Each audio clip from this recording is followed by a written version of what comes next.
First up is the Band of the Mystic Scoundrel. This is a ring that most players will probably miss, and it's quite powerful. It provides illusion quickening. After hitting an enemy with a weapon attack, you can cast illusion or enchantment spells as a bonus action called Quickening Incantation. This is great on an arcane trickster like Astarion who can cast Sleep, Crown of Madness, Tasha's Hideous Laughter, and so on as a bonus action after attacking. It could also be useful on clerics who could follow up their attack with Command, Silence, or Hold Person, for example. And this ring is very well hidden because it's tucked away in the corner of the Jungle of Cholt in Act 3. To get there, you'll need to play Spin the Wheel with Akabi after stealing his ring in order to win the jackpot. Once you win, you'll be teleported to the jungle. From there, you'll need to travel southwest until you find some corpses, climb the rocks there, and then jump onto the tree root and cross it, leading to an abandoned camp. Within that camp, there will be a backpack containing the elusive Band of the Mystic Scoundrel. And if you like that tip, don't forget to smash that like button and subscribe for more Baldur's Gate 3 videos. Number 2 is Bonespike Gloves. These incredibly powerful gloves grant exoskeletal reinforcement, which makes your attacks ignore resistance to slashing, piercing, and bludgeoning damage. Enough said. These gloves are found on Strangler Luke's body within the Undercity. Strangler Luke can be found at the first trial as you attempt to cross the bridge to the Temple of Baal, where you need to defeat Death's Gatekeeper before the ritual completes and your party is defeated. Now, the reason these gloves are so rare is because you have to loot Strangler Luke during the trial, because once the trial ends, the body actually disappears along with the gloves. But if you can pull it off, these are amazing for any physical damage dealer. Number 3 is the Peculiar Lamp. This item is found in the basement of Sorcerer's Sundries, also known as the Vault, hidden past a illusory door which is right behind the first treasure chest you run into on your left. When you touch the Peculiar Lamp, you'll be teleported inside and greeted by a genie who thanks you for rescuing him because you're now trapped in the lamp. Inside of it is a ton of scrolls, potions, and other treasure, including a scroll of Summon Quasit. If you summon the Quasit, then you are teleported out and now your poor Quasit is trapped. This works for any summon, so if you want to use a Conjured Familiar to escape, you can. However, what's neat about the Peculiar Lamp is that it's actually a really fast way to make 1,000 gold. If you use a summon to touch the lamp initially, you'll be greeted by the genie on his way out. He'll pity you, saying you must be lost after your master is now trapped in the lamp, but if you explain that you sent a summon in, he'll applaud you for your ingenuity and give you 1,000 gold. So not only is it a fun interaction, but it's also an area filled with potions, scrolls, and 1,000 gold. Number 3 is Unstable Blood. If you give Araja Bloodra your blood in Act 2, she will offer you a mysterious potion when you return to her again in Baldur's Gate. If you drink this potion, you'll receive the Unstable Blood passive feature, which makes your blood become highly flammable and explode when in contact with fire. You can give the potion to anyone in your party, so this would go great on a melee character who might get hit in melee range and allow for creating a fire surface near your enemies. Even better on a melee tiefling like Karlach with hellish resistance to cut that fire damage in half. Number 4 is Nyrulna, the legendary trident. This amazing trident can be found within the Circus of the Last Days by playing Spin the Wheel with Akabi the Djinn. However, if you simply spin the wheel, you'll actually never win. You'll need to pickpocket the genie ring from him in order to win. Once you do, you'll be teleported to a strange jungle filled with Cholt Alioramas. You can fight or sneak your way to the opposite end, where you're going to find a locked chest. Now you need to either lockpick it or smash through it, and you'll find Nyrulna inside.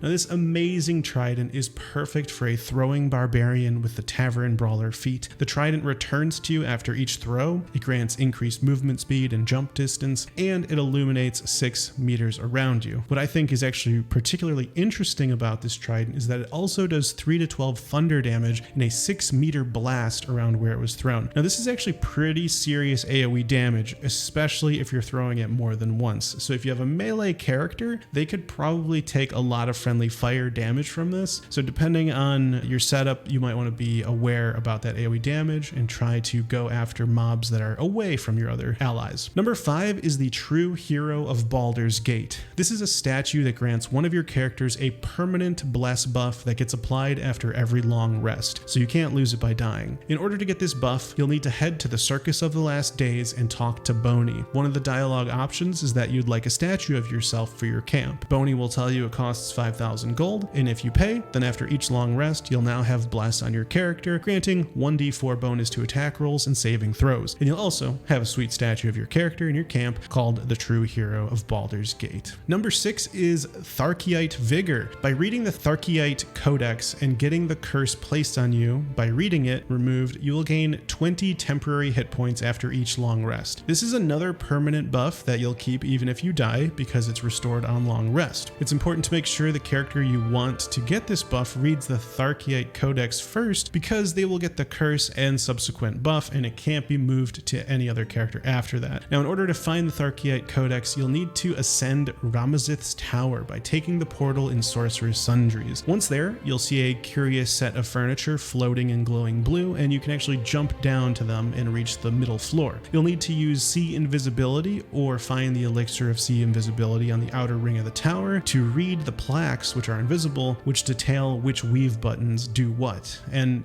you'll be looking for a weave button that says Vault. Now, pressing the wrong weave button can lead to activating pretty difficult to kill arcane cannons, so make sure you're pushing the right one. Pressing the Vault button teleports you there, and you'll be looking for a door called Ramazith. Behind that door are 3 more doors and a puzzle. You'll need to pass through the right sequence of doors to find a lever that will open the door leading to the Tharchiate Codex. All of this is very much worth it. The 20 temporary hit points is very great, but also really great for number 7. And number 7 is the Danse Macabre. Once you acquire the Tharchiate Codex, while it's in your inventory of the same character that has the Necromancy of Thay, you can read the Necromancy of Thay again, and you'll be faced with a wisdom check. If you manage to pass it, you will learn the Danse Macabre spell. This spell is a level 5 necromancy spell that summons 4 ghouls to fight for you, previously 6. However, if you're a necromancer subclass wizard, this spell is currently summoning 5 instead, which is pretty awesome. It's a very powerful spell that requires you to have gotten both the Necromancy of Thay in Act 1 and then the Tharchiate Codex in Act 3, so it's actually really quite rare if you didn't know about these 2 items beforehand. Coming in at number 8 is the Mirror of Loss, which is found deep within the House of Grief. This mirror grants you 1 to 3 additional ability points if you succeed all the ability checks and choose the appropriate dialogue options. When interacting with this mirror, you'll have a number of dialogue options: an Arcana or Religion option to discover the purpose of the mirror, and another Religion option to pray to the mirror. All of these roles are very difficult and will likely require you to quick save before you attempt them if you want to succeed. You'll have to pass both roles in order to gain the permanent buff. But once you pass both roles, you'll be given the option of a memory to sacrifice, giving you -2 to a given ability based on what memory you sacrifice. Then there's a chance that the mirror will grant you a memory of your choice, granting the corresponding ability points. The option to gain a memory doesn't always appear though. It actually took me sacrificing 3 memories to be given the option of gaining a memory, but don't worry, once you've gotten your bonus ability points, all the -2 ability point curses can be removed, and you keep your bonus ability points permanently, so it's totally worth it. Finally, at number 9 is the Sentient Amulet. This amulet is particularly interesting for monks, granting lesser key restoration once per long rest, restoring 2 key points, and also can cast Shatter. This amulet can only be found in Act 1 within the Grimforge, inside a locked adamantine chest, and once acquired, a cursed monk offers a blessing if you bring this amulet to his daughter Shira, who is in a sarcophagus below the Open Hand Temple in Act 3. When you use the amulet's power, you need to succeed a wisdom saving throw to prevent becoming hysterical through a feature called High Spirits. Hysterical is the equivalent of Tasha's Hideous Laughter, but only lasting 1 turn. But if you bring this amulet to Shira, you're given the option to bear the curse yourself or reject the offer of taking the curse. If you choose to bear the curse, you're going to need to succeed 2 ability checks, and you will be rewarded with the ability to cast Tasha's Hideous Laughter once per long rest. However, if you fail any of the rolls, you will lose 1 wisdom point per failure, and it's permanent. So this is a pretty risky endeavor unless you choose the Illithid option, which is much easier. If you reject the curse, then the amulet will become very rare, and you will lose the High Spirits feature, which is what required you to succeed a wisdom saving throw or become hysterical. So it's a pretty nice upgrade. Also, the key restoration is upgraded to restore key points up to their martial arts die value instead of just 2, so that's a very nice upgrade as well. If you reject the curse, the monk will raise the dead to attack you, but they are very easily defeated, and if you're a monk, I think it makes a lot of sense to decline the curse and get that upgraded amulet. And next up is the Forge of the Nine and the incredible items that can be made there. This forge is only available if you kept Dammon alive all the way until Act Act 3, otherwise it's just an empty forge. Once Damon is set up at the Forge of the Nine, he sells some pretty incredible items, and since you can get these pretty much as you enter Act 3,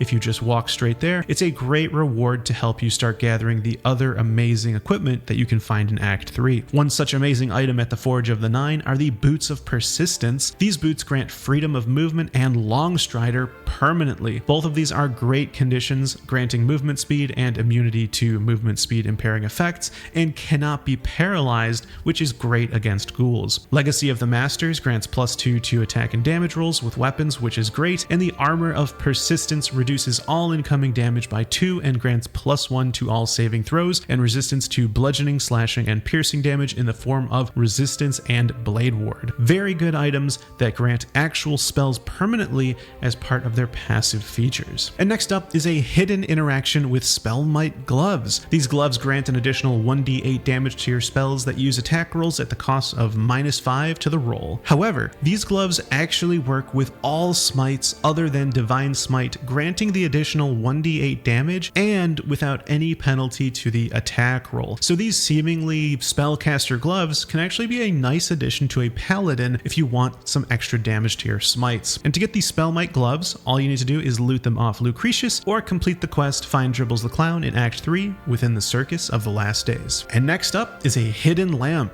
This lamp is stashed away in Nine Fingers' vault beneath Baldur's Gate in Act 3. This lamp is unlike any others in that it can actually be used. Now unfortunately it doesn't do anything significant, it just makes your character say a line of dialogue about it. Tav will say it's just an ordinary lamp without a touch of magic, Shadowheart is sure there's a buyer who will believe that it's magic, and Karlach will just sort of shout lamp when you use it. Beyond that dialogue, it does appear that this lamp is simply, in fact, an ordinary oil lamp. And next up is an item called Chancer's Carcanet. This item is probably not known by most players because this item did not even exist until patch 6. To get this rare amulet, you must head to the Undercity Ruins and go behind Voiceless Penitent Bareki, where a skull rests inside a pouch. Loot the skull and bring it to the Lower City Sewers, where you will find a skeleton missing a head. By reuniting the head of the skeleton to the body, you will be rewarded with this amulet. Prior to patch 6, this item was in the game but was simply called Magic Amulet. And while the amulet isn't that great, it can be used to make your next attack roll or saving throw with advantage by using a reaction. And next up is how to steal the incredible Amulet of Greater Health. This amazing amulet is one of the best amulets in the game and can be found within the House of Hope on top of a marble plate. Now usually to steal this amulet you'd need to disarm the marble plate, which requires you perceive it and then pass the DC 20 sleight of hand check. Instead, you can actually just place an item that is at least as heavy as the item you're stealing. I chose a 1 pound item and then place it on the plate before you steal the Amulet of Greater Health. Then once you steal it, there will be no reaction. Nothing's actually going to happen. You can get away with stealing it. You do still need to occupy the Archivist so that he doesn't see you pocketing it, but other than that, it's a very easy steal and replace. And next up are Dame Aylin's Moonlight Slivers. These incredibly powerful celestials are summoned by Dame Aylin when you try to turn her into Lorroakan. The cinematic with their entrance is epic, and their conditions are even more so. There's a condition called Seluna's Ire, which grants these slivers a reaction when attacked to deal 12 to 144 radiant damage. That is absolutely insane. They also cast Silvered Bulwark, which is the equivalent of Globe of Invulnerability. It's one of the hardest fights in Baldur's Gate 3 to be sure, and probably most people won't experience it because it involves betraying the Night Song after saving her back in Act 2. And next up is the Helm of Balduran and the Balduran Giant Slayer. Within Worm's Rock Prison lies a secret door marked by 2 dragon head torches. The only way to get this secret door to appear is by attacking both these torches with an attack that deals lightning damage. Once both are attacked by lightning, the dragon head torches will glow blue and the wall will evaporate, showing the way forward. Beyond the hall leads to a room with 4 statues and 4 chambers, each with unique trials. The Chamber of Courage, a room where you must survive for 4 turns. The Chamber of Judgment, where you must determine what happens next in the story told by paintings. The Chamber of Insight, where you must slay one of 3 who would lead Baldur's Gate to ruin. And the Chamber of Strategy, where you must perform a checkmate into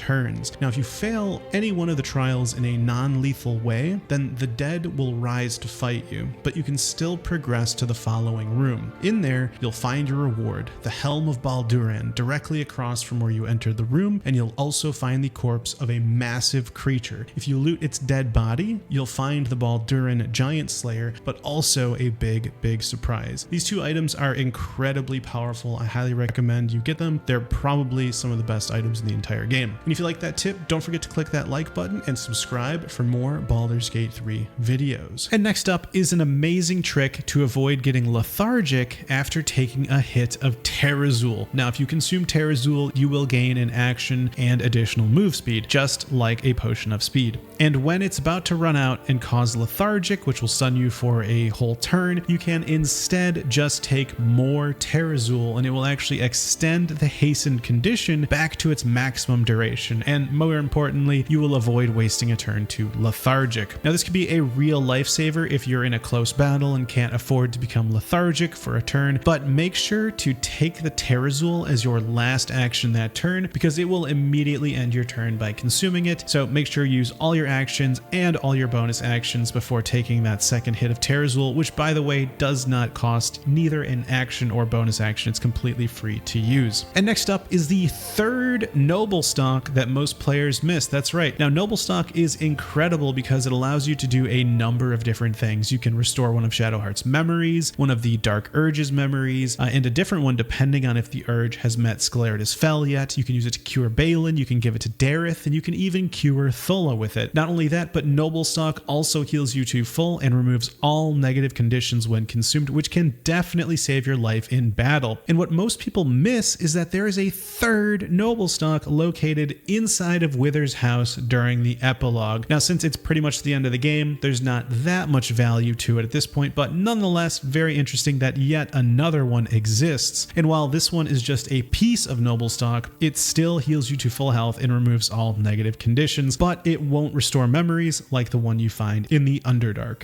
And next up is how to reduce the cost of earning the Anointed and Splendour condition, which grants +2 to all saving throws. So you get this condition by donating to a statue of a god in the Stormshore Tabernacle in Act 3. However, you can reduce the amount of donations necessary for this buff by going to Withers and changing your class. Once you're set at level 1, all it takes is 400 gold worth of donations to be allowed to pray at the statue each day and get the +2 to saving throws. Now, this is because in order to unlock this condition, you need to increase the attitude towards you of the statue to 100. So in Baldur's Gate 3, the amount of donations required to reach 100 attitude is actually scaled based on your level, just as if you were raising attitude with a trader. So next time you want to get this buff for just 400 gold, just go and change class at Withers to become level 1. Otherwise, if you're max level, it will require 4,500 gold worth of donations in order to be allowed to pray and get the Anointed in Splendour condition. And next up is Honk, the character most players probably miss. Now, Honk works at the Singing Lute, a restaurant located in the lower city of Baldur's Gate. However, if you were to go to the Singing Lute, you'll only find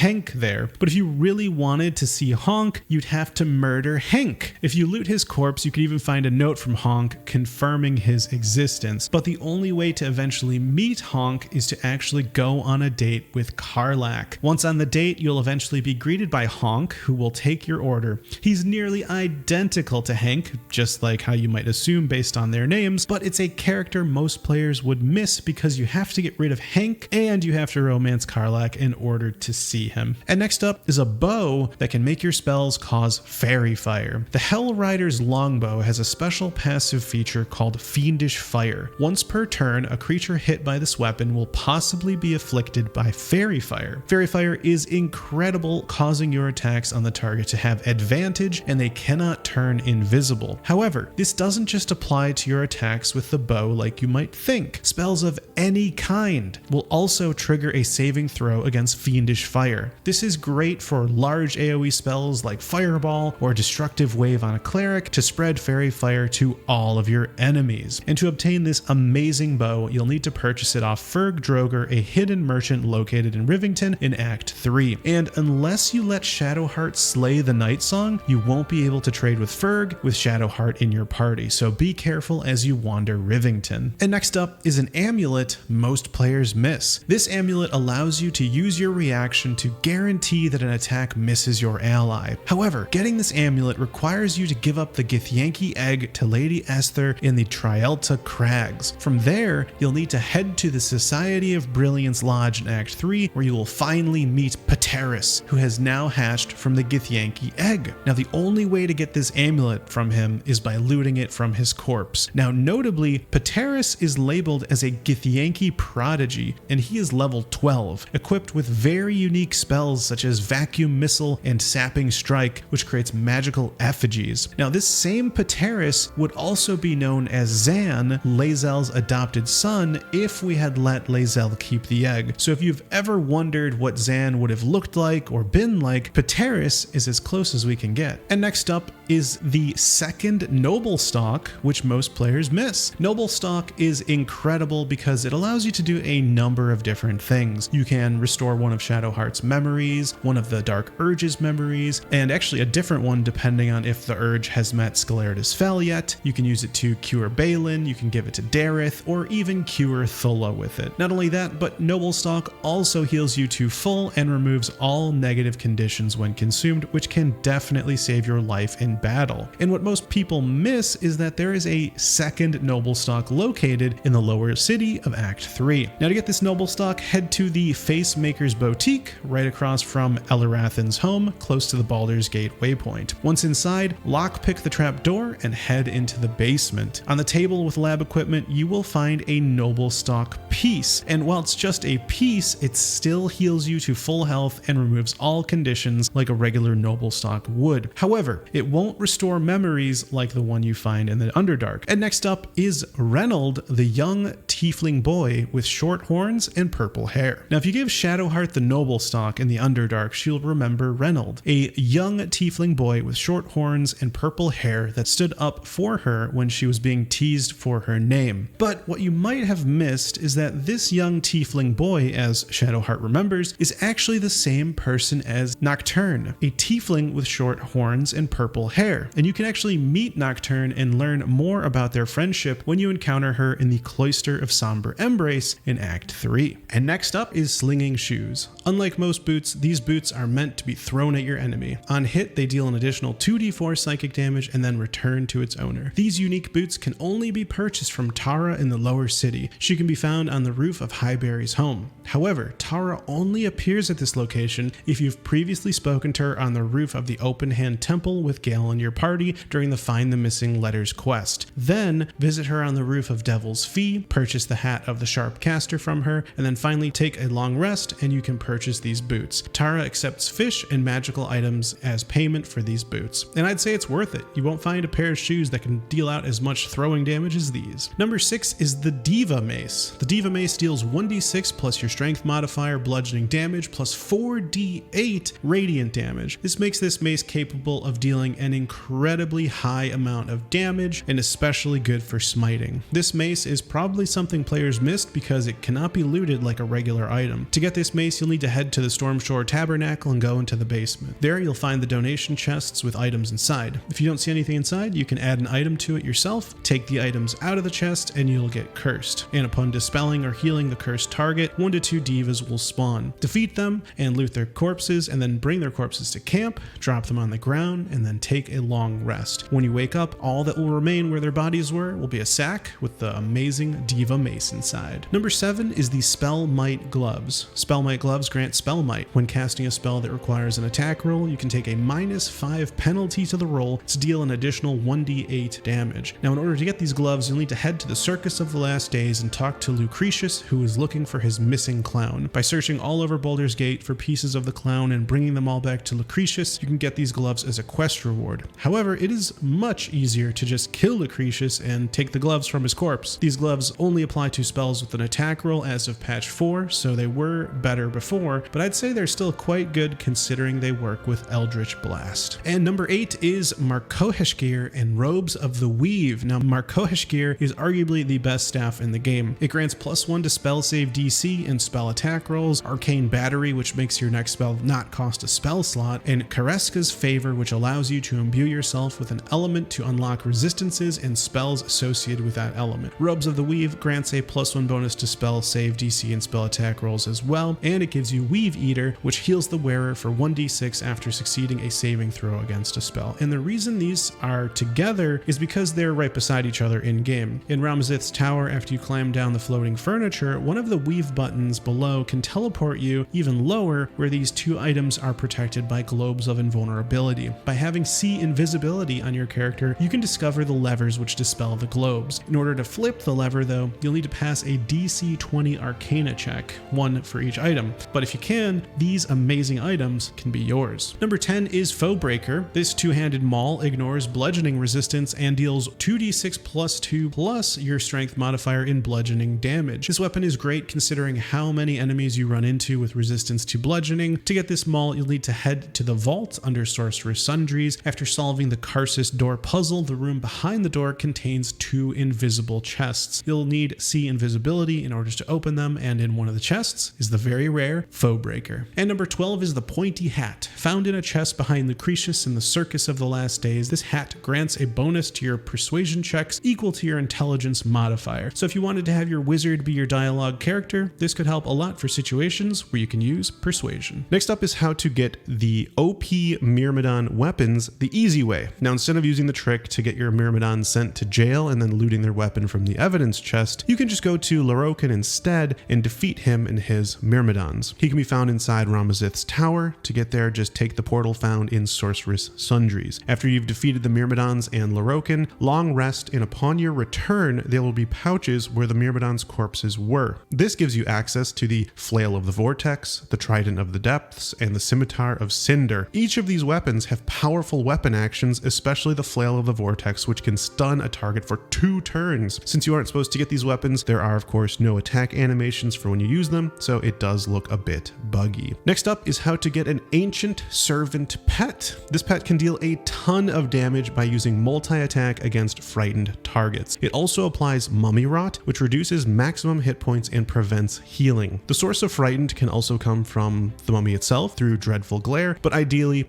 something like a Great Old One Warlock with Mortal Reminder could spread it for the mummy so they could just use their multi-attack. To get this awesome pet, you could become a level 11 Cleric, Warlock, or Wizard for the spell, but any class can actually get this spell through the Crypt Lord Ring. This ring requires you to complete a quest chain that involves helping Thrumbo, a runaway zombie, defeat his master, Mystic Carrion. You need to delve into the Undercity and discover an ancient lair holding the secrets to defeating Mystic Carrion for good. Once you've discovered what's keeping him immortal and end it, you can end Mystic Carrion, and Thrumbo will give you this awesome ring. And next up is how to get the Hag to join you in the final fight. In Act 3, there's a woman named Laura who claims her child is missing and was last seen at the Blushing Mermaid. But when interviewing the folks there, they said she was there alone and totally drunk, even threatened to stab people. Captain Grizzly even offers you gold to put Laura out of her misery since she's just becoming a danger to society. This is a really interesting quest chain because it's really hard to tell who to believe. On one hand, you have an apparently desperate mother just looking for her child, and on the other hand, all the folks at the Blushing Mermaid say she's crazy. But if you decide to do as Captain Grizzly says and murder Laura, when you return to her for your reward, she'll start laughing maniacally and reveal that she is actually the Green Hag Auntie Ethel, and she did kidnap Laura's child. And if you let her keep the child, then she will offer you the guts and glory of a green hag in the final fight against the Netherbrain.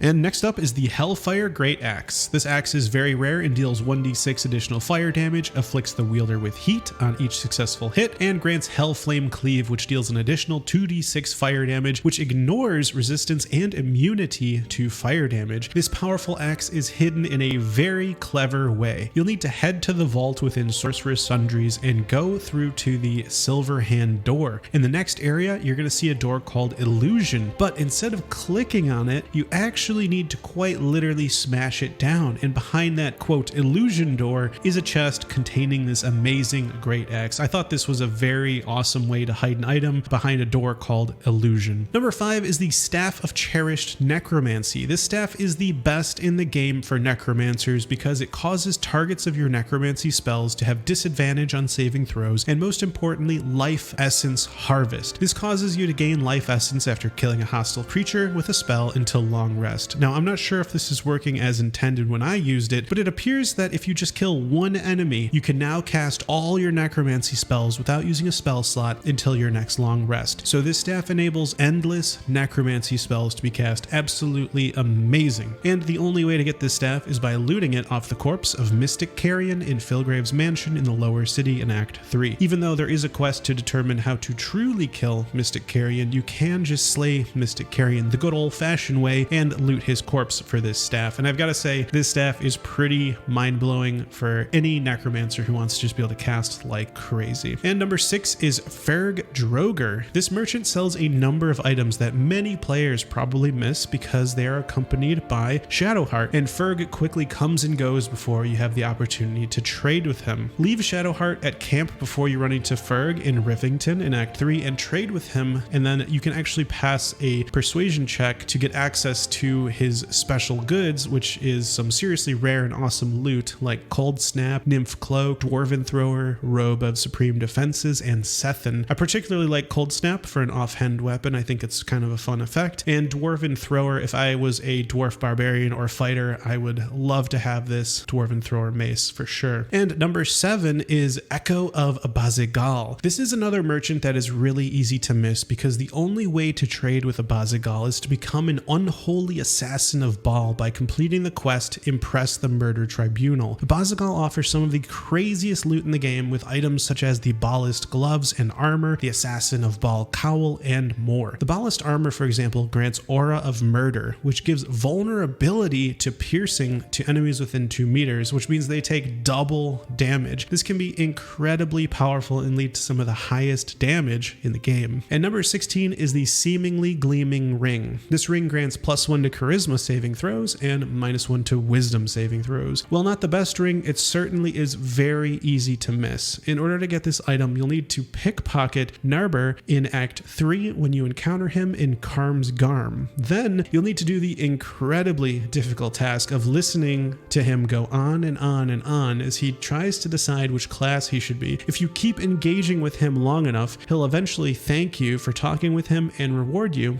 with a seemingly gleaming ring, but only if you pickpocketed him first, because if you didn't, you'll be rewarded with the Absolute Confidence Amulet. So it's a pretty well hidden ring considering all the conditions you have to do in order to acquire it in particular. And next up is how to one-shot Orin and skip the entire Baal Temple fight. If you get a character with at least 20 strength and cast Enlarge on them, guidance, and invisibility, you can just walk up to Orin and throw her off the edge. Now, as easy as that sounds, there is a bit of a trick to it. You need to stand pretty much exactly on the corner of the altar of Baal, and when you mouse over it, your cursor is going to turn into a lock, which will cause you to interact with it instead of moving on top of it. And you can actually get around this by just holding down the shift key, and then you're able to move right on top of it, kind of in the corner. Once you're there, just use throw and then select right where the chasm is closest to you, and you'll see Orin's portrait turn red. That's how you know that the throw will be fatal. Then just execute the throw. Once Orin's dead, grab the nether stone off the ground, and then join Orin in the pit of death, killing your character, which lets you skip the entire fight. Assuming, of course, you ungrouped your party and the rest of them are left somewhere else safe. And next up is how to load up on all the beneficial conditions you could ever want without long resting. You can get Shield of Thralls on every party member, Drakethroat Glaive enchantment on every weapon, Hero's Feast without using spell slots, aid, and much more. To do this, all you need to do is head to the boudoir in the House of Hope in Act 3. In there, you'll find a bath with a restoration faucet that restores you as if you had a long rest when used. However, most players will lose access to this faucet by progressing through the House of Hope. But if you just never steal the Orphic Hammer nor trigger any of the pressure plates, then Raphael will never be alerted, and you can come and go from the House of Hope as you want, reapplying all the conditions you want. The only item you'll really miss out on if you do this is the Helldusk Armor, but you'll gain access to these faucets for the remainder of the game, which can be very, very helpful. And next up is the Shield of the Undevout. The most beneficial aspect of this shield is that it gives you a spell slot. This can be abused by a sorcerer to create infinite spell slots by converting the level 1 spell slot into a sorcery point, unequipping and then re-equipping the shield, and then convert it into yet another sorcery point and repeat the process over and over. It also gives your foes disadvantage on saving throws to resist your spells or actions that inflict fear, but unfortunately this does not benefit you while you're in Slayer form, but that would be quite a cool combination with Piercing Growl, which inflicts AoE fear. And this shield is undoubtedly the evil version of the Shield of the Devout, which also grants a level 1 spell slot, so this could be a great shield to pick up if you missed the good version in Act 2. And it's fitting to be named the Shield of the Undevout, considering you can find it on the corpse of a Death Knight named That Which Guards at the entry to the Murder Tribunal. And next up is a hidden use for Gale's Hand. In a Dark Urge playthrough, when encountering Gale for the first time, there's an option to fantasize about chopping off Gale's hand, which is wiggling through an ancient sigil circle. If you choose this dialogue option, you'll actually chop off Gale's hand and get it as an item. And while you lose Gale as a companion, you can actually use Gale's hand in the future at the Murder Tribunal in Act 3. It's a very rare interaction because as a Dark Urge player, you don't need to go to impress the Murder Tribunal, but if you do, Gale's spirit will be summoned and you can describe how you killed him to the Murder Tribunal. And next up is a secret campsite in Act 3. Now this campsite is no ordinary camp. It's actually normal lodging, equipped with beds, tables, and even a dumbwaiter that provides you camp supplies so you'll never run out. It's also much more compact than camping at the docks, which is where you'd otherwise be when camping in the lower city, meaning you can find your characters and other important things much faster and easier. You even get a different soundtrack, which is a really nice change of pace. To unlock this hidden camp, all you need to do is head to the Elfsong Tavern and talk to Aylin at the bar. Due to the murders happening, there's a lot of free rooms, and for the low price of 200 gold, you can have the entire floor. Not a bad deal at all. And next up is how to skip the DC 20 religion check at the Mirror of Loss. At the Mirror of Loss, there are 2 religion checks, one of which you can completely skip. This check is to determine what the mirror is, and by reading a hastily written note hidden within the Night Orchid Cave, you can skip this check entirely. To get to the Night Orchid Cave, you'll need to head to the House of Grief in Act 3. Once inside the Cloister of Somber Embrace, follow the wall left and you'll find a supply room. On the right hand wall, you'll find a boarded up secret passage. This passage leads to the Night Orchid Cave, also known as Shadowheart's hideout. There you'll find the hastily written note and a number of night orchids. These flowers are Shadowheart's favorite flower, which you can discover through dialogue when trying to get to know her better. If you went through this dialogue and now hold a night orchid, you can give it to her for some special dialogue and an achievement. You can find a night orchid much sooner though than here. There's one in the ruined battlefield of the Shadow-Cursed Lands in Act 2, located on the map here. And next up is how to easily solve the Chamber of Strategy. Under Baldur's Gate, the titular city, there lies 3 trials, one of which is the Chamber of Strategy. To pass this trial, you must destroy the king in 2 moves or less, and you have 3 attempts to do so. Now, if you're not savvy with chess or lanceboard, as they call it, then this might be hard. But there is a solution that doesn't require any chess knowledge. Upon inspecting the king, you can see it is immune to all types of damage other than lightning, which it is vulnerable to. That means it will take double damage from lightning. So grab your wizard or storm cleric and cast lightning bolt on the king. It will likely die in a single strike and the trial will be completed successfully. And next up is how to easily defeat Enver Gortash. You can easily defeat Gortash in 3 moves. Take your highest strength character and use improvised melee weapon on Gortash, then choose the opposite side of the room to throw him. This will pick him up and give you enough time to select the waypoint for South Span of Worm's Crossing. Use the waypoint immediately upon picking up Gortash, and then when you're at the waypoint, you basically kidnapped him and he's there with you. Used improvised melee weapon again to bring him close to the eastern ledge, and then use right click to cancel your action before you actually throw him. And then once he's near the edge, all you have to do is use shove and make sure you have a nice teal line showing he's going to fall to his doom and execute the shove. If your character is strong enough, you should get a 90% plus chance of success with your shove, and you successfully took out Gortash in 3 moves. You'll also get a very rare achievement called Fancy Footwork for using this trick. And last is how to skip the potentially run-ending Ball Trial. Upon entering the Ball Trial, you have limited turns to get to the end before Power Word Kill instantly slays your entire party. Now, as simple as this sounds, the entire trial can be skipped if you just ungroup your party, cast invisibility on one member, and then just walk to the other side. Once you reach the waypoint on the other side, you can just teleport your entire party to you, easily skipping this fairly difficult Ball Trial. And next up is Golbraith the Mind Flayer Hunter. A Larian writer sent this message to a fan. The Glitter Gala, Bloomridge Park, and the Blushing Mermaid form a triangle in the lower city of Baldur's Gate, and at its center is Golbraith's Cellar, where the mighty Golbraith Stredivas can be found, a Mind Flayer hunter of great renown. He has since retired and now spends his days writing in the hopes of passing his knowledge on to future generations. Now, this NPC has quite the background story and even has a gift for you. Golbraith is a character based off a real person when a fan wrote to Larian thanking them for releasing early access so that he and his father could play before his father's Alzheimer's progressed to the point where he wouldn't be able to play. Larian decided to show their support to those affected by the disease by adding this father's fan to the game. And like in the message Larian sent, there is in fact a large hidden area in the cellar, but to get a very rare shield, all you need to do is talk to Goldbraith and he'll give it to you as a gift. And next up is the hidden upper city sewers. These sewers even contain a Death Knight and is found near the end of the game. Right before the courtyard fight past the high halls, there's actually a secret entrance to the sewers that lets you skip the entire courtyard fight. You can discover this if you use Speak with Dead on the absolute cultists right before the courtyard and ask them how they got there. These sewers aren't entirely a cakewalk though. You will encounter goblins, absolute cultists, undead, and Stalker Svigny, the Death Knight. Once you fight your way through, you'll emerge on the other side of the courtyard and be able to progress to the next area. And next up is how to eat a Mind Flayer brain. In Act 3, you'll find a newborn Mind Flayer sleeping in an abandoned windmill. You can slay this Mind Flayer while it's sleeping and actually consume its brain for an additional illithid power, functioning exactly as if you'd found another Mind Flayer tadpole. However, you can also wake up the Mind Flayer and offer to help it. The newborn Mind Flayer is brain starved and needs a fresh corpse to feed on. If you go to the well just down the road, you can actually find murdered refugee corpses. If you bring it to him, he will search your mind for any gaps in knowledge and fill them, effectively giving you another tadpole to select another illithid power. Now, both rewards are exactly identical, but if you bring him the corpse, he'll actually appear again in the lower city, killing some NPCs later. And next up is the Umberly Cave. This secret cave is hidden under the Water Queen's house with an entrance on the southwest side of the cliff. In here, you'll find priestesses of Umberly apparently sacrificing Kuatoa and storing lots of stashed treasure. However, what's cool about this area is that if you decide to steal from Umberly, she will not be very happy, and she will actually summon Sawagan to attack you. And next up is Duke Ravengard's Longsword. This weapon grants +2 to Charisma and has two awesome mechanics. Stirring Execution. When you kill an enemy, allies gain temporary hit points equal to your Charisma modifier. This is great since in combat you can finish off multiple enemies and grant a lot of temporary hit points throughout a fight, considering your whole party will get them. However, it gives that character's Charisma modifier and health instead of the wielder of the blade's Charisma modifier like you might think, which is definitely not as good. And there's also Commander's Strike, which lets you use both an action and a bonus action to give a party member an attack as a reaction. Now, I could see this being pretty great if the target you are giving an extra weapon attack to has a really powerful two-handed weapon that can one-shot an enemy and would definitely make this worth it, but otherwise it seems very expensive for what you get. This blade is not easily obtained either because it belongs to Duke Ravengard. Now, if you want him alive, then getting this requires you to save Ravengard and then bring him to your camp. Once there, you can actually carry him around using improvised melee weapon. Just cancel it right before you actually throw him. Bring him far away from Will, since Will isn't going to like what you're about to do. Once he's in the corner, throw Drow Poison at him repeatedly until he falls asleep, then toggle non-lethal attacks and knock him out. Once he's asleep, you'll automatically get a crit on your next attack. And then once he's knocked out, you can loot this amazing hidden blade. And next up is the Blood Marrow Skeleton Pet. This red skeleton glistens with blood and causes targets to bleed when it attacks them. It's also super rare because the only way to get one is as an Oathbreaker Paladin, and you need to approach a certain fight the correct way. These Blood Marrow skeletons are summoned by Orin in Act 3 after you defeat the Baal worshippers who are causing her to regain Unstoppable each turn. Once all of them are dead, Orin will cast a spell called Sanguine Animation, which summons these Blood Marrow skeletons from their corpses. Then, as an Oathbreaker Paladin, you can use Control Undead on it, making the Blood Marrow skeleton your minion. And next up is Spirit of the Land. This grants +1 to all ability scores and +2 meters movement speed. This applies to your whole party and will last for the rest of the game. But getting this buff is actually quite rare considering how many things need to go exactly right. You'll need to save Halsin in Act 1 and then save the Grove. In Act 2, you'll need to ensure Isabel lives and that you lift the Shadow Curse by speaking with Art Kullo and defending the portal. You'll need to then find Oliver and complete that quest chain. Then in Act 3, you'll also need to save Halsin from dying to Orin at the Murder Tribunal. It's not guaranteed that Halsin gets kidnapped, but if he dies here, you're not going to get Spirit of the Land. Then, when you finally reach the High Hall, you and your whole party will get this buff. Also, need to make sure that Halsin was actually in your party at least once too in order to get this. And next up is Lae'zel's Child. In Act 1 within the Githyanki Creche is a hatchery with a single Githyanki egg. If you steal the egg and keep it in Lae'zel's inventory for the remainder of the game, during the epilogue you'll actually get a dialogue option to ask Lae'zel what happened to the egg she took. She'll explain that it hatched and it's a boy that she named Zan, which means freedom. Lae'zel explains that she is going to give him a destiny of his own choosing and that he can choose to be a warrior if he wants, or a poet, explorer, or scholar, because she was now afforded a destiny of her own choosing, and so too will he. And next up is Terazul. Now this item might not seem like much at first glance, saying that it makes you move faster, but in reality it is actually the exact same as haste, but doesn't require an action or bonus action to use, and it also stacks with haste. This is pretty amazing considering it's really cheap and easy to acquire, but there is one drawback. It only lasts 2 turns and then you get lethargic from it. So if you can end a fight in 2 rounds, which certainly happens a lot, then this is perfect for those situations. And you should stock up. To get Terazul, you'll need to head to the Guild Hall in Act 3. The fastest way there is taking the waypoint to Basilisk Gate and then entering the manhole just west of it. From there, head west by breaking down a weakened wall and a locked door. Then you're there, and you can purchase Terazul from Severn, the Guild Hall bartender. And last up, we have Breeze Swift Speed. This condition grants advantage to all attack rolls and adds 1d8 force damage. This is notable because it should go away after your next attack roll, but when used for an unarmed attack, throwing, or a spell, the condition is not removed, allowing you to get several attack rolls with advantage and extra force damage. Breeze Swift Speed comes from the armor Garb of the Land and Sky when you use Step of the Wind, a monk bonus action learned at level 2. This could be quite powerful in the right build for an extra 2d8 force damage per turn if used with extra attack. And next up is how to guarantee success at the Mirror of Loss. This mirror can grant you +2 to the ability of your choice and +1 to charisma on top of that. The DC 25 religion roll is very difficult for most players, so usually save scumming is the main way everyone uses to get the +2 ability points. However, with this method, you can guarantee success at the Mirror of Loss DC 25 religion check for your entire party to gain access to the +2 to your ability points. Now first, you're going to need to be at least level 11 and change your class to Rogue. We need to be a Rogue for reliable talent so that when we make an ability check for a skill we are proficient in, the lowest we can roll is a 10. When you first change class to Rogue, make sure to dump ability points into Intelligence until it is at least 16. Then at level 4, for our first feat, we need Skilled so that we can become proficient in Religion. Then our next 2 feats can both go into Ability Improvement to bring our Intelligence up to 20. Then the last thing you need is a Bard and a Source of Guidance. The Silver Pendant, found in Act 1, is incredible, which lets you cast Guidance, or if you missed it, you can create a Hireling Cleric to cast it on you. If you also don't have a Bard, then you'll need a second Hireling for Bardic Inspiration. Then, once you go to the mirror for the DC 25 Religion check, you'll automatically get at least a 10 thanks to Reliable Talent, then add 5 from Intelligence and 8 from Proficiency plus Expertise, which adds up to 23, and then Guidance plus Bardic Inspiration guarantee at least +1 each, bringing the minimum you can roll to 25, guaranteeing success at the Mirror of Loss DC 25 Religion check. And when you change classes back, you will keep the bonus ability points. Pretty amazing. However, if you are unfamiliar with how the Mirror of Loss works, you will need to first identify what the object is. I recommend choosing the DC 20 Religion option, which is an object of faith. Examine it closely, try to understand its purpose. Since we just maxed out our Intelligence and Religion skill, this shouldn't be too difficult. You also only need to do it once to allow everyone in your party to offer memories to the mirror. Once you pass that, you've unlocked the dialogue option, gaze into the mirror, intent on offering it one of your memories. There are 7 possible outcomes from this dialogue choice, and it appears to be random, so there is still luck involved in getting all 3 of the bonus ability points. But the option to gain +2 to an ability of your choice will never happen unless you pass the DC 25 Religion check. So pass the DC 25 Religion check before offering any memories in order to increase your chances of getting the +2 to an ability. You have 7 chances total, 1 for each ability, and then the Deception option. Now, the Deception option, even if you succeed, will actually never yield ability points, so it's not even worth doing. Also, you'll know when you got the +1 charisma point when you get the memory of the disappointed Patriarch who was supposed to succeed Stelmane, but Gortash stole their support. And next up is the Mason of Moonrise. Allies. Within the Masons Guild in Act 2, you can find a journal detailing a deal Morfred made with a so-called man touched by a devil in a desperate attempt to defeat Ketheric and his Dark Justiciars. This journal, called the Mason's Log, explains why Yrgir was tasked with slaying all the Dark Justiciars.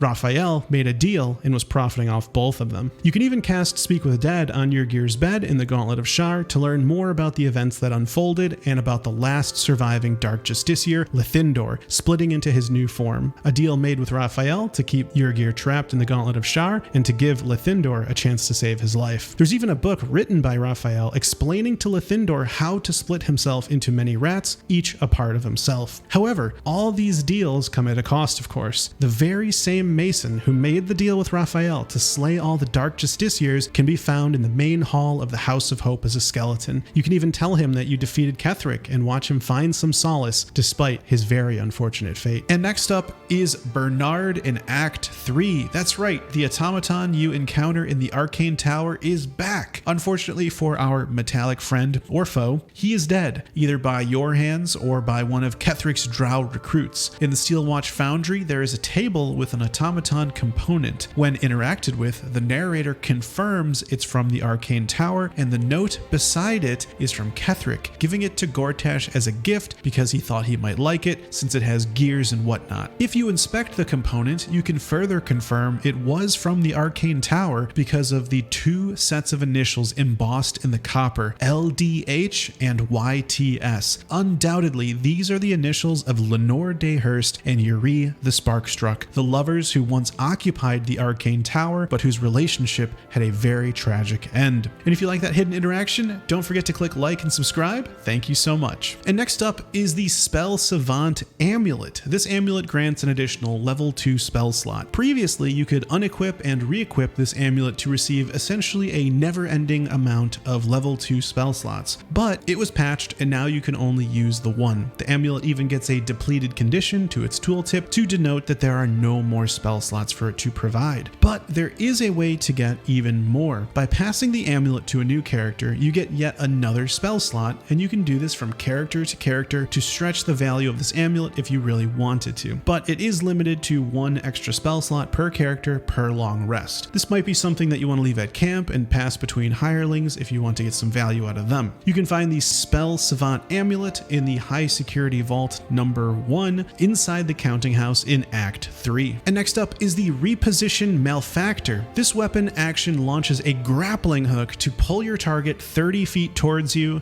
from up to 60 feet away. In the patch 6 notes, Larian states that it will now always succeed and deal no damage when targeting allies, which would be a really useful way to pull teammates out from danger or the threatened condition, but it doesn't appear to be working as intended. It still deals damage to your allies, and your allies can still succeed the saving throw. However, it's still a very cool looking weapon action, and it can be found in the Hellfire Engine Crossbow made within the Steelwatch Foundry in Act 3 by putting together the Steelwatcher blueprints, arm, and targeting module. And next up is how to make your cantrips target all enemies within an AoE. This can be incredibly powerful, allowing you to deal hundreds of damage with just a cantrip. To do this, you'll need to be at least a level 2 sorcerer with Twin Spell and have the Gemini Gloves. The Gemini Gloves are secretly overpowered because of a strange interaction with Twin Spell, causing your cantrips to target everyone within an AoE. This works with cantrips like Vicious Mockery, Thorn Whip, True Strike, Bone Chill, and Sacred Flame. All other cantrips do not work from my testing in patch 6. All you need to do is cast Metamagic Twin Spell, then Adroit Caster, and your next cantrip will be used on every enemy within the displayed AoE. You can deal some extremely massive damage with this combination, and the best part about this is that Adroit Caster from Gemini Gloves is refreshed from a short rest. To get these gloves, you'll need to purchase them from Helsik in the Devil's Fee in Act 3 after you confront her about being a Diabolist, and then you'll be able to purchase the gloves. Discovering that Helsik is a Diabolist can be done by defeating Gortash and reading the note from Helsik found on his corpse. This combo works great with Potent Robes, which cause your cantrips to deal additional damage equal to your Charisma modifier, so you could use this as your AoE option on a Warlock when you're not Eldritch Blasting. And next up is an amazing ring that revives you with half your health after you become downed. This is probably the best way to keep a character alive, since most other heal upon becoming downed effects usually just heal for 1 health. Going straight to half health is amazing. This ring is called After Death Do Us Part, and the restoration from downed should come with a drawback, becoming possessed by the shadows, but currently as of patch 6, the effect fades immediately and you're left without any drawbacks. This may change in the future, but for now, it's amazing. Getting this ring is no small feat, however. You'll need to save Oscar Favras from the Zhentarim outpost in Act 1, and then later in Act 3, enter Lady Janeth's now haunted estate. It's filled with poltergeists and haunted skulls that make maneuvering very difficult. You can silence them, which stops them from using their spells on you, and you'll eventually find a painting on the top floor, along with a note from Mystic Carrion, which leads you down a quest chain involving discovering Oscar's past lover is haunting the estate, thanks to a deal Oscar made with Mystic Carrion. Once you come to an agreement with Mystic Carrion and return to the estate, you are faced with a decision. Do you let the poltergeist consume Oscar, destroy the poltergeist, or convince it to rest in peace? Now, 2 of the 3 outcomes result in you getting the ring. Either destroy the poltergeist or let it consume Oscar. So unfortunately, the happy ending is sort of not going to result in getting this ring. Letting the ghost explain itself and leave peacefully results in getting the painting you were promised in Act 1, but you don't get the ring. And I'd say it's a very powerful ring, so I'd recommend getting it, especially if you're almost finished with your honor run. It could potentially save you later on. And next up is the Sanguine Explosive. This bomb deals a massive 8 to 64 damage, and half of that comes from force, which rarely enemies have resistance to, and half from fire. With such a high max damage and due to its area of effect, it's quite a powerful bomb. But to get this explosive, you'll need to head to the Crimson Drought in Act 3 and talk to Araj Abledra. After agreeing to take part in her experiments once again, you can further donate blood to her to replenish her stock of Sanguine Explosives. Each donation yields 2 bombs that you can then buy from her. However, you can only donate once per long rest. Now, most players probably miss this after donating again because you might not even notice that your donation did anything. So it's a pretty rare explosive that most players probably don't even notice. And next up is how to free the guards that are seemingly under Cazador's spell in Act 3. These guards are stationed near the entrance to the Tsar Palace and immediately demand you leave upon encountering them. After you pass a dialogue check, you can pass freely. However, if you cast Calm Emotions on the guards, you can actually break the spell that is charming them. As Calm Emotions reads, it renders humanoids immune to charm, frightened, or enraged, and those effects end immediately. Upon using this on the guards, they snap out of it, shocked by where they are, and immediately rush to go home. This spell probably has a lot more uses that still need to be explored too, other than this one. Next up is a hidden buff that is tucked away in Act 3. This buff grants a 1d6 bonus to attack rolls, ability checks, and saving throws until long rest. Essentially, it's a bless, but even stronger. To get this buff, you'll need to head to Sharess's Caress, go upstairs, and break down the door to the Nymph's Grotto. In there, you'll find Nisha and Jara. Your presence appears to trigger Jara's transformation into a Mind Flayer. Once you slay it and choose the right dialogue options with Nisha, she will begin a strange ritual she calls Rapture with you. And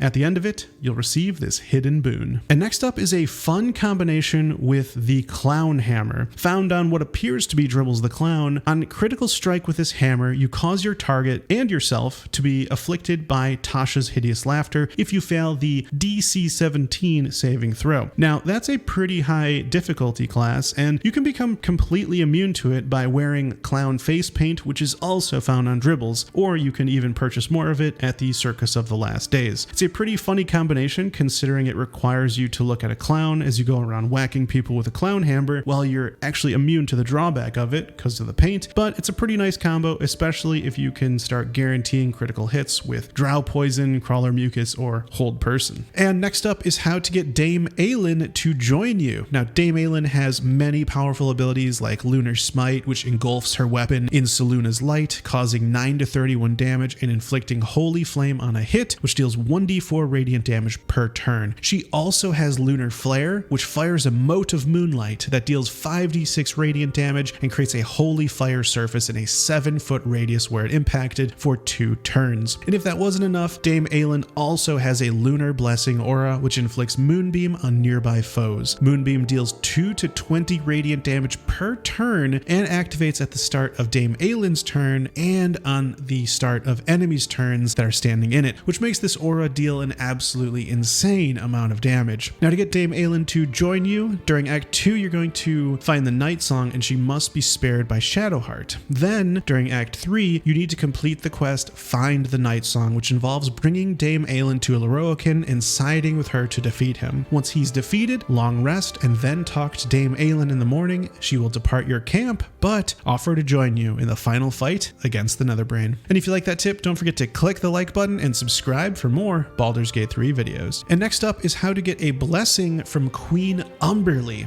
Unlike Sweetstone features, which requires you to pay 5,000 gold for a statue of yourself in exchange for a permanent bless, you can instead get a bless until long rest by placing any item into the offerings chest found within the Water Queen's house. And you can repeat this each day and for each party member in order to have your whole party walking around with a 1d4 bonus to attack rolls and saving throws. It's such an easy buff to get, and it's totally worth doing considering you can just walk there right as you enter the lower city and keep it for the remainder of the game. First up are the Combustion Belly Spiderlings. These vile beasts have volatile blood, taking necrotic damage each turn and detonating upon death via Spiderling Burst, dealing 3d6 fire damage. Now, in order to see the crazy Combustion Belly Spiderlings, a few choices must be made. First, you'll need to have Will choose to break his pact with Mizora, dooming his father to die. Then, you'll need to head to the Iron Throne where, surprisingly, Will's father is still alive. It's a pretty intense moment as the Iron Throne is collapsing, and the moment you open the lever to Will's father's prison, you can actually eerily hear Mizora start laughing. Once you have control of the Duke and tell him to step out of the prison, a cutscene begins and Mizora summons a swarm of these Combustion Belly Spiderlings to detonate on the Duke, fulfilling her promise that he would die if Will chose to break the pact. And it is possible to save the Duke from this swarm of Combustion Belly Spiderlings by throwing healing potions at him or casting heals, but it can be tricky considering the nature of these spiders, which are basically living bombs. Next up is the Staff of Cherished Necromancy, what might be the most OP staff in the entire game. That's because this staff grants life essence after the wielder kills a creature with a spell. Life essence makes your next necromancy spell not cost a spell slot. This already sounds great, but what's really overpowered about this is that it never goes away. You can even unequip the staff and pass it over to another party member and get them the buff too. So essentially, once you get this staff, necromancy spells don't use spell slots for your whole party. This is insane because some necromancy spells would use a level 6 spell slot, but with this life essence, you can just keep using them every single turn for free. Of course, necromancer wizards would get the most out of this, but even classes like clerics, oathbreaker paladins, bards, warlocks, rogues, and druids have access to necromancy spells and can benefit from this staff's amazing life essence condition. And if you like that tip, don't forget to smash the like button and subscribe for more Baldur's Gate 3 videos. And next up is how to become immune to curses. Now, there are a number of curses in Baldur's Gate 3, especially in Act 3, and there is also an item that can grant immunity to curses for Jaheira through an effect called Odd Gift. This item is called Khaled's Gift. This item also grants +1 to Wisdom, which is great for clerics and druids, and you can also cast Aid, which increases your hit point maximum by 10. To get Khaled's Gift, you'll need to head to Elarathan's home, found just southwest of the Baldur's Gate waypoint in Act 3. Once inside, you'll need a Harper pin in order to unlock the hidden stairwell under Jaheira's desk. You can find Harper pins in many places in previous acts, but there's also conveniently one upstairs. Once you're in the basement, you just need to get around some traps and unlock a door disguised as a dresser, and this item is yours. While you're there are also 2 other very rare items you can pick up. One is Belm, which is a +2 scimitar, which grants whirlwind attack, which can deal some very nice AoE damage, and it also has perfectly balanced strike, which can be used as a bonus action each turn, and this weapon can also be found in Baldur's Gate 2 and was considered one of the best items in that game. And then there's also Staff of the Ram, which gives you a chance on hit to knock your target back and stun them, which isn't bad at all since stuns are very useful at making an enemy skip their turn. And next up are 4 amazing items, all from one creature. In Act 3, there are 2 quests you can complete at the same time and get a ton of items from it. One is Avenge the Hag Survivors, and 2 is Save Vanra. By completing both of these quests, you can get a number of very rare, powerful items. From Avenge the Hag Survivors, Mayrina gives you the Fey Semblance Amulet. This amulet gives you advantage on Intelligence, Wisdom, and Charisma saving throws. Advantage on 3 different types of saving throws is incredible because it lets you use the higher of 2 rolls when attempting to save yourself from certain spells, hostile actions, or hazards. From actually slaying the hag and looting her corpse, you'll find the Ring of Feywild Sparks. Now this ring is more fun than practical in my opinion. If you're a wild magic sorcerer, while wearing this ring, anytime you cast a spell, you'll trigger a wild magic surge. A wild magic surge has a number of random effects, from turning everyone around you into a cat or a dog, to summoning a hostile Cambion, or even giving you an action surge, so there are some beneficial wild magic surges as well, but wild magic is unpredictable. For that reason, I would say it's not really always a good thing to have wild magic happen every single time you cast a spell, but it could be really amusing to play around with all the different wild magic surge effects. And then the last 2 items you get from the Saving Vanra quest, Duelist Prerogative and Amulet of the Wind Rider. The amulet lets you turn into a gaseous form, which lets you travel into small holes, pipes, and burrows easily. This form also gives you resistance to all damage and advantage on most saving throws, so it's a really nice defensive ability. You also get Gust of Wind, which pushes back enemies and clears all clouds, which could be useful to get rid of things like fog, cloud kill, or darkness. And last, Duelist Prerogative. This legendary rapier is the only item in the game that gives you an additional reaction per turn. This is great considering how many reactions there are in Baldur's Gate 3. There are literally 2 just from Illithid powers, Psionic Backlash and Charm. It also gives you increased critical strike chance and Withering Cut. On a hit, you can use a reaction to deal additional necrotic damage equal to your proficiency bonus. And this rapier and the amulet are from the quest Save Vanra, so you'll need to make sure to go to the Hag Survivors and get the recipe for Hagsbane from them, which, when thrown at Ethel, is how you get her to regurgitate Vanra, safely getting her home to Laura. And then, once you defeat the hag, Laura rewards you with these 2 items for saving Vanra. Number 4 is the Hellfire Engine Crossbow. In the Steel Watch Foundry, there are 3 items that can be combined to create this very rare Hellfire Engine Crossbow. Those 3 items are the Targeting Module, Steel Watcher Arm, and Crossbow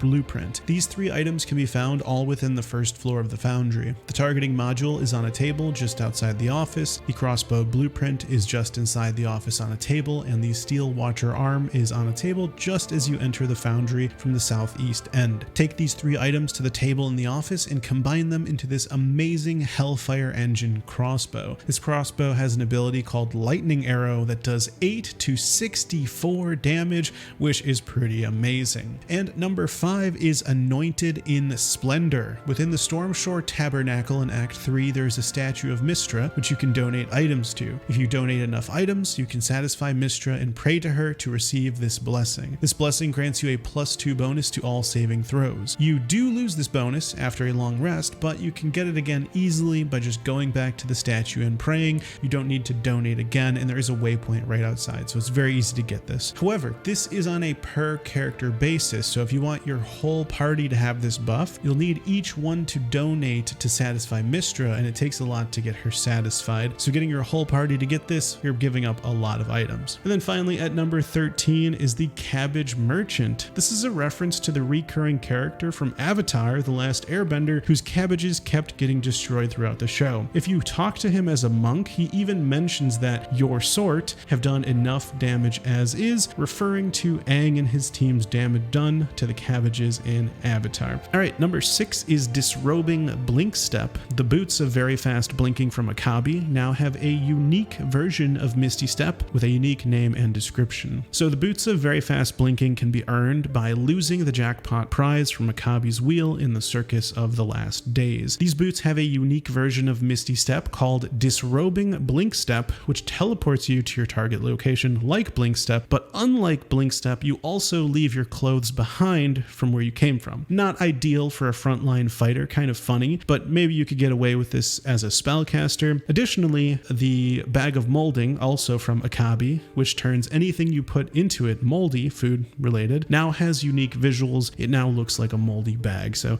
nice updates there as well. First up is how to summon an ooze monstrosity. This shapeshifting ooze is actually named Zlorb and can be summoned using a class action called an apple a day. This ooze can shapeshift into a minotaur, direwolf, phase spider, or even shadow mastiff. And in its ooze form, it's a large, colorful blob that can shoot acid or lash out with a slimy gray tentacle. It also creates an acid surface whenever it takes damage. And this ooze is actually none other than the strange ox you encounter in Act 1, and depending on your choices, he can actually follow you for the entire game. To get Zlorb to use to fight for you, you'll need to save the tieflings in Act 1, choose to save Dame Aylin so that Last Light Inn isn't destroyed in Act 2, and then finally in Act 3, you need to find the strange ox in a barn and offer to smuggle him into the city. If you agree, he'll shapeshift into a strange apple, thus the name An Apple a Day, that you can pick up, and once you enter the lower city, he thanks you and offers to join you in the final fight where you can summon and control him. And next up is Marvin the Talking Skull. Inside a Worm's Rock prison cell, there is an unusual skull that you can actually interact with, and at first glance what might look like just another bone on the ground is actually a talking skull. This skull apparently belonged to a powerful wielder of magic who was able to retain their ability to speak through this skull. By speaking to the skull and answering its riddles, it promises you that it will teleport you out of the prison cell to freedom. This sequence of events really reminds me of the scene in The Hobbit where Gollum and Bilbo trade riddles, and if Bilbo wins, then Gollum must show him the way out. Kind of the same thing with this skull promising you freedom if you answer his riddles correctly. And next up is the Flail of the Ages. This weapon comes with a level 3 transmutation spell called Elemental Age. This is a spell which enchants a weapon to grant it +1 to attack rolls and +1d4 elemental damage of your choice of either cold, fire, or acid until long rest. Each of these also inflict conditions on your target. Acid reduces armor class by 2, chilled makes the entity vulnerable to cold and resistant to fire damage, and fire inflicts burning, dealing 1d4 fire damage per turn. But what makes this different from, say, the Drakethroat Glaive is that you cannot actually target with this spell. It will always be used on your main hand weapon. Now, usually that would mean that's just the flail itself,